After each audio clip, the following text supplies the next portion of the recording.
Halo Sobat Gosip, perkara menghebohkan soal perdukunan Indonesia yang ketar-ketir triknya dibongkar Marcel Radivan atau pesulap merah kini dapat apresiasi dari UAS atau Ustadz Abdul Somad.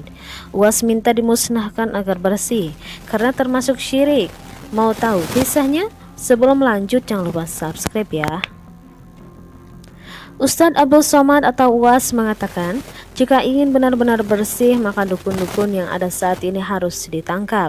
Pernyataan itu disampaikan UAS saat berbincang dengan Daniel Mananta dalam podcastnya. UAS diminta mendapat terkait adanya pawang hujan yang seolah tak berbeda dari dukun.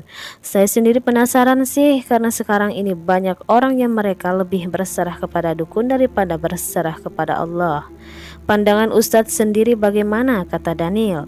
Mendapat pernyataan seperti itu, UAS memberikan jawaban hingga bercerita tentang apa yang terjadi di masa silam. Apa beda Ustadz dengan pawang hujan? Toh dua-duanya melakukan sesuatu yang tidak logis. Ustadz Kiai dia mendoa meminta sama Allah, ya Allah kasih kami turunkan hujan, sedangkan dukun dia minta pada setan, kepada musuh Tuhan, kata UAS. UAS mengatakan manusia sebenarnya selalu diajarkan untuk menjauhi hal-hal yang tidak baik. Hal itu berarti tidak boleh menjadi hamba setan, sebab kepasrahan dan keyakinan terhadap Tuhan seharusnya tidak berbagi kepada yang lain. Yang dalam Islam berarti tidak boleh menyekutukan atau syirik.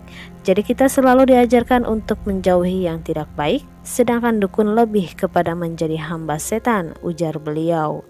UAS sendiri memahami jika pernyataannya bisa ditentang oleh orang yang tidak menyukainya.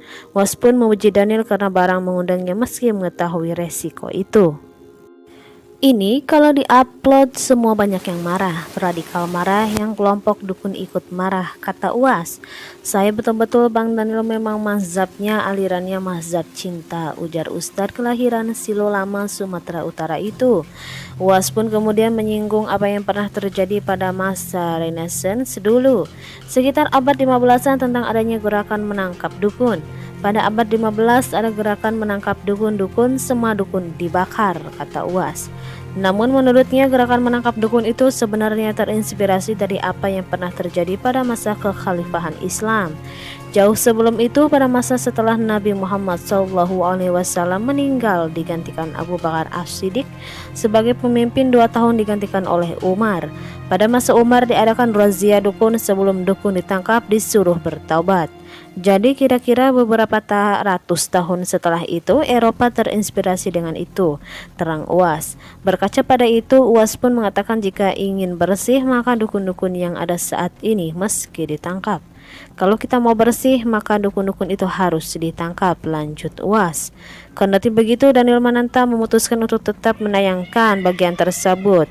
Ia tak gentar jika nantinya benar-benar mendapat teror, entah dari warganet atau dari dukun sekalipun. Setuju deh apa yang dibicarakan UAS. Dukun itu berteman dengan setan, setan memiliki berjuta-juta kebohongan untuk manusia. Nah, sekian gosip kali ini, jangan lupa subscribe ya.